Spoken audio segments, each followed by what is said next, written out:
Possible new evidence reveals that Canada may have covered up the pandemic even before the first case was officially announced in China. NTD's Don Ma has more on the story. A leaked document shows that Canada may have assisted the Chinese Communist Party in covering up the pandemic back in its early critical stages. Canadian officials potentially withheld information that could have prevented the outbreak. The report comes on the heels of a military document obtained by Canadian news outlet Rebel News.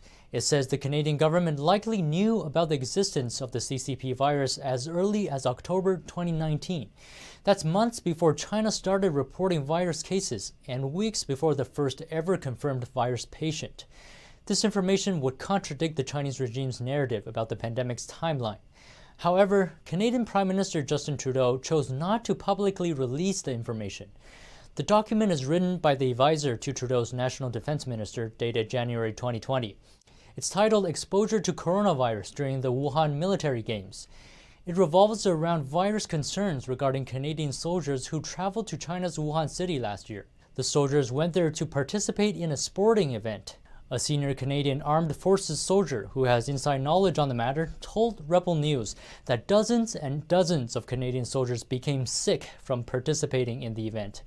They all showed severe virus symptoms like coughing, lung problems, diarrhea, and vomiting. This happened in October 2019, well before China reported its first virus cases.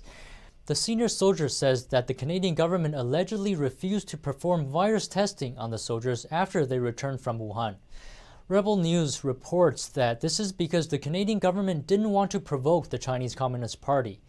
If the test results came back positive, it would prove that the CCP lied about when the virus emerged in China and about the severity of its human-to-human transmission rate. A similar report by the New York Post explains that French soldiers were also sickened after participating in the event.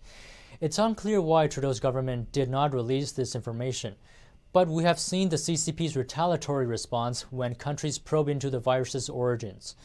Australia, among other countries, has repeatedly called for an investigation into the origins of the virus, but in a move widely perceived as retaliation, Beijing slapped strong sanctions on imports from the country. The CCP also has a record of retaliating against Canada. After Canadian authorities arrested the CFO of Chinese telecom giant Huawei, Chinese authorities arrested Canadian citizens Michael Korvig and Michael Spavor. Don Ma reporting, NTD News.